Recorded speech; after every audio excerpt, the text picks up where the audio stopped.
We've all seen the headlines. AI, AI, AI. If you've been in the classroom any length of time, you're struggling with AI, kids are cheating with AI, you're struggling with AI. And I want to talk about what I'm evolving or what I'm thinking about AI and where we're headed. Now, my first thing is I'm actually going to start with a caution. Now, remember, I'm one of the guys who founded the flip learning movement, who said, at first, I said, I want cell phones in the class so my kids can watch my flip videos. I've changed my tune significantly, and I'm getting worried about AI for the following reasons. I'm going to go in some depth. I wrote an article about this that details this more correctly, which will be linked. But let me just talk to you a few highlights of some of my thinking.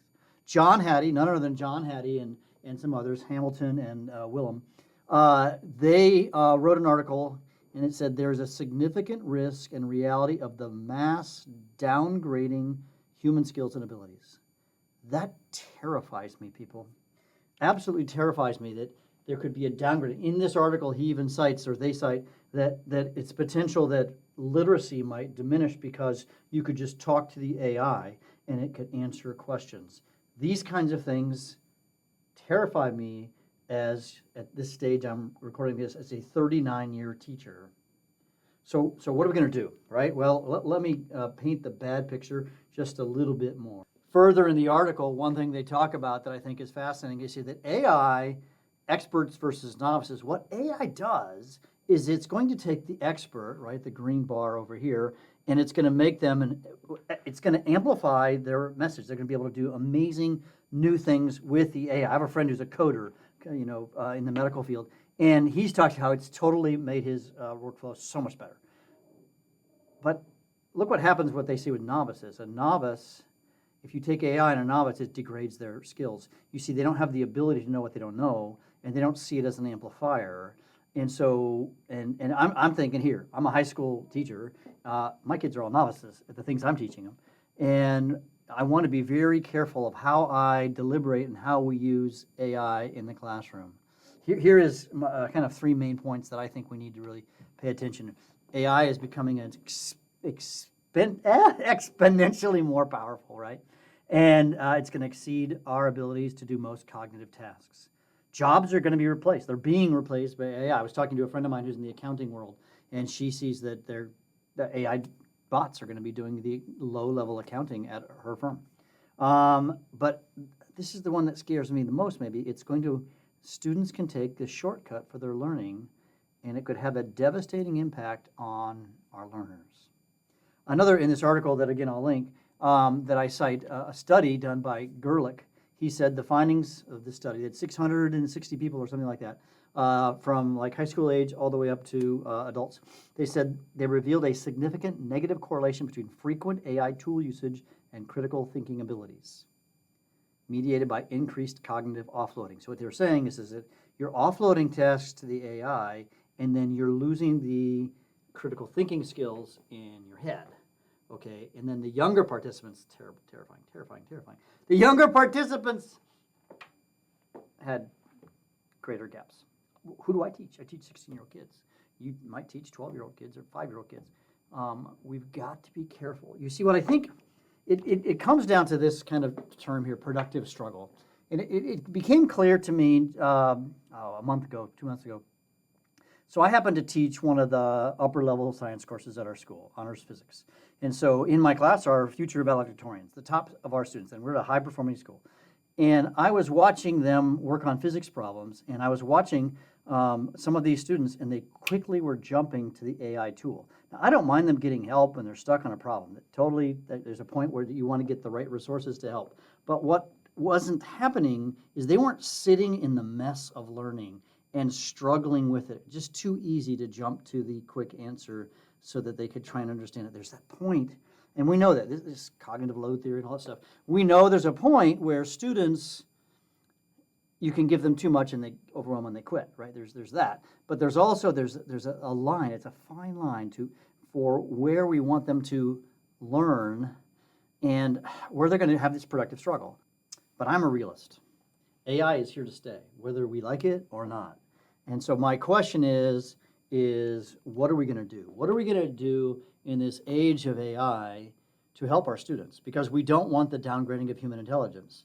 And I don't want to be part of that. right? I want to be part of the increase in human intelligence that I have been doing for 39 years.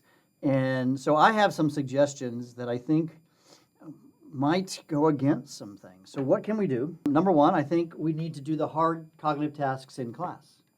Okay, do the hard cognitive tasks in class. So this actually is why flipped learning works. We've been talking about flipped learning. Flipped learning offloads the easy stuff, the information transfer outside of class typically with a short video or short reading, and then what you have in class is you do the hard stuff in class. Where, yeah, and in class, so flipped learning is perfect for AI. It totally is. Mastery learning even better. We can de-emphasize the inappropriate use of technology. Here's what I'm saying is, let's use less technology in the class. Again, my students, they've got a laptop, a school-issued laptop in their classroom, and they're quickly jumping onto the AI. But I'm thinking going back to more paper. Yeah, I mean, I've actually done this. So in one of my classes, so I teach this honors class, and I also teach the kind of the terminal science class at our school for the kids who aren't going to do science, right? So it's a much sort of lower level. And so those students, they're struggling. And what I did is I said, oh, I'm going to use these cool AI tutors. And I was using these AI tutors, but then what they would do is they would, and the goal was to have them do it in class. I wanted them to do it in class, right? But what happened was they would say, yeah, I'll just get it done at home. I said, well, that's fine, right? Well, what happens, they went home, and as I read the responses in this AI tutor, they were using AI to answer the AI tutor, and they weren't learning anything. And it was like, that's defeating the purpose. Point 3, use AI as a tutor only when in class. I'm a fan of AI tutors, by the way. AI tutors, the next video is about how to use AI tutors. But I've banned them unless I'm going to do them in class with my students. Got it? Super, super important. Number 4, I want to teach students how to use AI as a collaborator to enhance their learning. That's super important. We must teach them careful AI skills.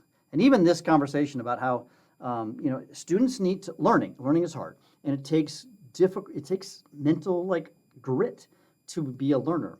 And so a message I'm going to actually tell my students next week, I'm planning it next week, it's been busy weeks, is I'm going to say, do you want to be a leader in the world to come? Do you want to be somebody who's going to make a difference? The people who will win in this world are those who can focus and who are the learners. And so you have to do the hard work, and that's going to require great amounts of self-control and discipline to not quickly go to the AI to get answers.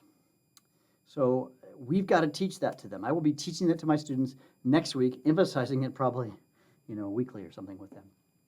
And then as we keep talking, we can implement mastery learning at scale. Now, this course is about flipped learning, but in mastery learning, this is a competency-based learning. You can have students move at a flexible pace, and as they move at a flexible pace through the content, then this is where AI could be so good because it's machine learning. What they can do is it's adaptive, which means that a student gets to the end and they ask them 10 questions or 5 questions or 1 question, and they say, you don't quite get it. Let me go back a step.